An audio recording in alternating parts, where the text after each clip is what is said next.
Hey guys, welcome to Monday with Mika. Today is going to be a bit of a set down kind of video. I wanted to talk about sobriety in your 20s. I just want to start off with a disclaimer. I never had a substance abuse. There was a bunch of different reasons for me to stop. This is literally just a very lightweight decision. There was no major incident. It was never anything that forced me to stop, if that makes sense. A few weeks ago, I have put a question box on my Instagram. I have some questions, so I wanted to answer those, as well as some things that I have personally learned / observed / got from it. I have gone alcohol sober over 2 years ago. I never really liked it. It was never really my thing. You know, on holidays, I would be drinking. On night out, I would be drinking. It wasn't like I wasn't drinking.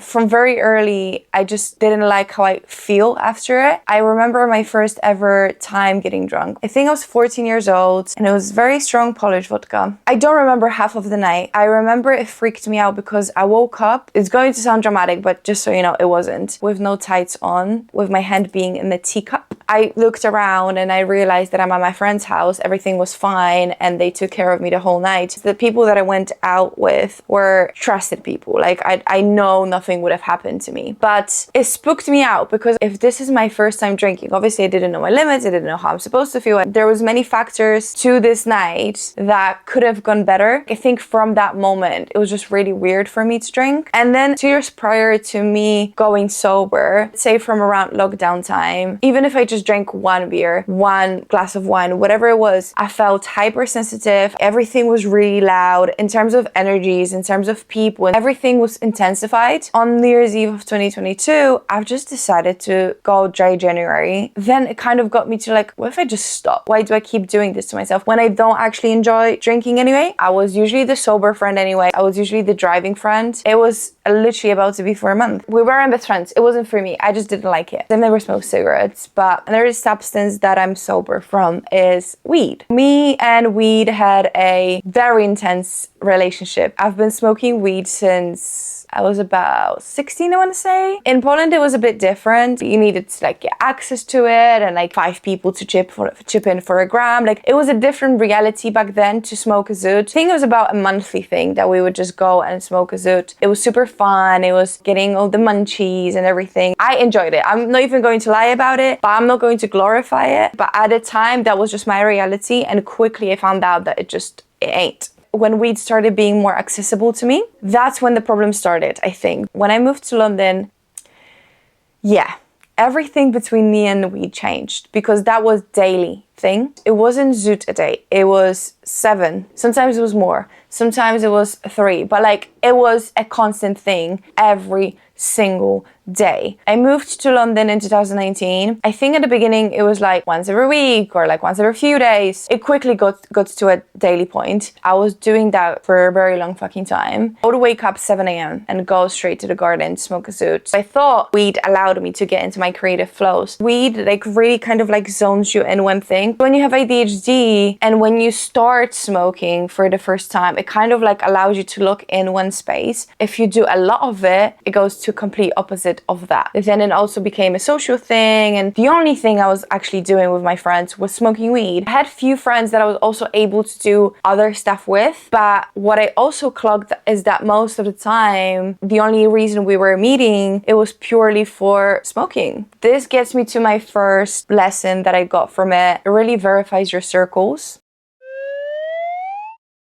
Not everyone wants to hang around you when you're sober. That's very visible when you stop smoking weed. I don't know if it's a Sagittarius thing, brother, I don't know. Thing about me is that I'm very easy to let go of people, which is a blessing and a curse. It's like once you do me wrong, or once I just lose interest, or once we don't have anything to align with, sayonara, you may go your way. It's kind of like, what else am I supposed to do with you? Right now, when I deep it, there is about maybe 3 people from that time of my life that are still in my life right now. And it got to a point where I couldn't go out of my house when I started having major anxiety, do anything, because I always thought there was something that's going to happen or that I did something wrong. And it just got very, very dark. Plus, I was in a relationship and the person I was with wasn't exactly the healthiest mentally person. He was abusing weed a lot. So it got to a point where, like, for an example, it's middle of the night. We just woke up because he wanted to go to the toilet. He comes back from the toilet, takes a few tokes and goes back to sleep. And I remember this so vividly because it freaked me out. It's no longer about enjoying this. It's just depending on it. Not long after that, I was just like, I fucking can't do this. If you're thinking of stopping doing something and then you see a person that you spend a lot of time with abusing this thing and realize how unhealthy it is, it's very helpful to stop. I don't think I would have stopped so early if it wasn't for me watching my ex be this way. And I also realized how much your emotions are being suppressed. You don't allow yourself to feel anything. And it was just very fucking scary. And I'm not here to talk shit about my ex. It's just more like showing you the reasons why for me it was a cut-off point. Being constantly high, as well as mentally not well, as well as your relationship's shit. Shortly after that, I started to live on my own. And I want to live in my place, being mentally clear. I want to have a clear perspective. I want to be productive. And there was something like the intuition inside me, this little voice inside me was saying to me, once you stop smoking, your life is going to skyrocket. I knew that I'm going to be doing big things once I stop smoking. The amount of procrastination because of weed was insane. Every single time I was about to sit down to draw something, edit a video, I also thought to myself, like, yeah, but you might as well roll a zoot, you know? Let me tell you, 95% of times, I chose to smoke rather than actually create and do something. So on the 6th of September, 2023, I officially quit weed. Hey. I'm more than 2 years clean of alcohol. I'm over a year clean of weed. I feel so proud, bro. I never thought I'm gonna be saying that. The biggest lesson from that whole experience, and I take it to every fucking thing in my life. Brother, everything that I do in my life and every person I'm speaking with, that is literally the one thing I tell everybody. The first no is always the hardest. When I came to pick up my keys for the apartment, my brain already knew that we're not going to be smoking. As I'm waiting downstairs to get my keys down the building, my brother came to help me and he brought a zoot. Let me tell you, every inch of my body was begging for me to smoke that. I still don't have my keys. I could technically do it. I still don't have this flat. I was like, Dominika, if you're going to say yes to it now, it's going to be even harder to say no in a second. It was the hardest no. Every single no after that, piece of cake. Like, I already did that one day. I already did that 1 week. I already did that 1 month. And eventually got to a point after month 3 or 4, I genuinely stopped counting. I'm not someone to be like, you need to stop or you can't be doing this. However, I think drugs and alcohol are very glorified in current society and it's been made as fun.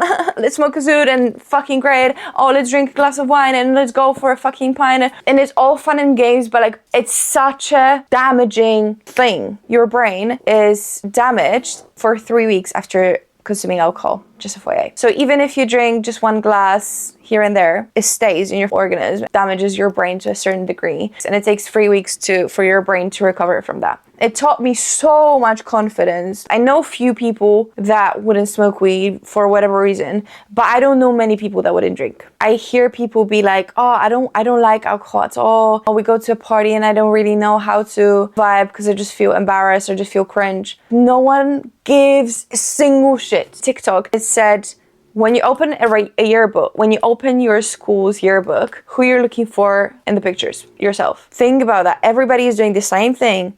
Everybody who opens up that fucking yearbook is looking for themselves. No one really cares what the fuck you did, what the fuck you're doing now. Nobody. Let's get to questions. Do you feel like your life has changed a lot? My life has changed in so many aspects of it, completely switching my careers. I genuinely don't think I'll ever go back to alcohol. How you stay motivated when you hit the cravings. My brothers told me the best thing actually, when I started hitting weed cravings specifically, go and have a cold shower. Just distract your mind with something that's so intense, either for your body like a cold shower or for your mind. And also like, if it helps, I don't know, journal about it. Journal about your craving, journal what you feel like.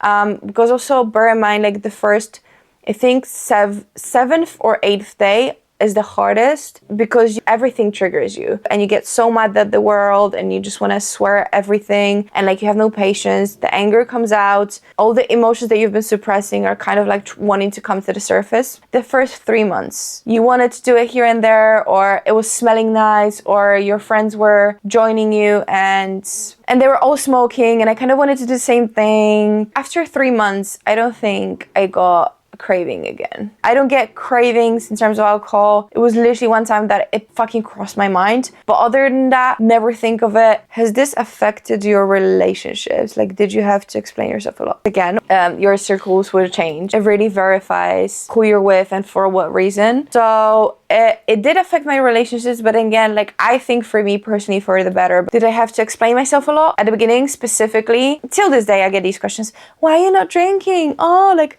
no, but even one. If you offer me a cigarette and I would say, no, I don't smoke, no one would be like, no, but why not? It's fun. No one. Why the fuck do we do the same shit with alcohol? I don't fucking drink. That's it. Have you had any cheat days? Let's establish one thing. Once I'm choosing a certain way of living, I'm not cheating on my way of living. For me, it wouldn't be sober. That's just reality. If you're having cheat days, it's not being sober. How do you deal with peer pressure? Congrats on sobriety. Thank you. I'm immune to it. And veganism helped me a lot because it's like people will offer me fucking chicken wings all the time. Veganism taught me to be just immune to people's comments. What was the biggest struggle when going sober? With alcohol, there wasn't a struggle at all. With weed, it was cravings at the beginning. The fact that when you crave this and everybody around you smokes, difficult. But as I said, then shortly after it cleared out. Are your friends sober too? In terms of weed, I have few friends that don't smoke, / never smoked, / just stopped. In terms of alcohol, I have few people from my running community that are not drinking, and then few of my Muslim friends that are not drinking. Not many. How do you deal with drunk people around you? Yeah, that's the icky part because it depends on what kind of drunk people are. It can be really funny. Regardless of who those people are, what substance they're on, if you're the sober one, there's always going to be a difference in the vibe that you're having. I erase myself from certain situations or I would go home earlier. The only exception to this rule would be when I go out with girls. Girls are hilarious when they're drunk, but then again, they're my best friends, so maybe that's why. I don't know. There's a bunch of questions like this one. How do you party sober? You need to get the fuck out of your comfort zone. You need to get the fuck out of your shell. You wouldn't feel ashamed to dance in a certain way. You wouldn't feel ashamed to sing. You wouldn't feel ashamed to like do something if you were drunk. Allow yourself to do those things without the substance. I just gave myself permission to, you know, be fun.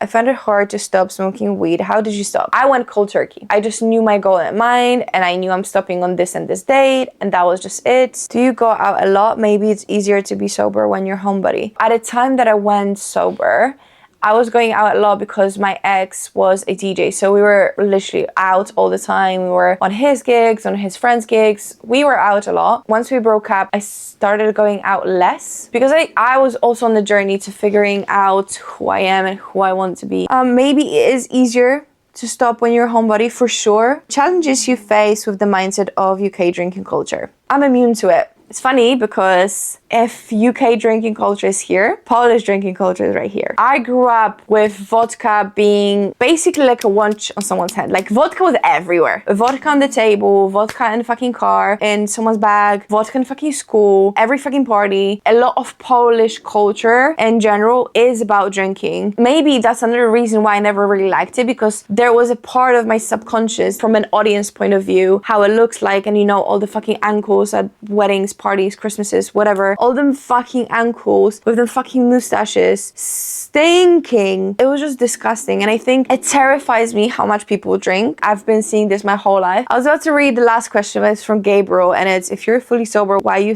do you still act like you're drunk? It's a fucking troll. It is real. So often when I'm out partying or vibing, people think I'm intoxicated, But it's just who I am, bro. Like, I'm just very loud, noisy character, and I'm very goofy, and I'm just always apt for something. It's just who I am, and that's probably also why I don't think I need to change. Thank you so much for watching. Thank you for being here. Thank you for listening. I hope I covered everything. I am so open to questions, to DMs, and if you want to talk about sobriety, if you've been sober, if you're trying to go sober, whatever the case is, if you want to ask a question in the comments, I will be definitely in there responding to them. If you don't feel like you want to do it publicly, just DM me. I think it's important to talk about it, especially in your 20s when it's like, again, glorified to be drunk, to be intoxicated, to be stoned, to be high. If you're struggling, if you want to talk to somebody about it, I'm going to link help down below. I'm going to find different resources and put them in the description. I will see you next week for Monday with Mika.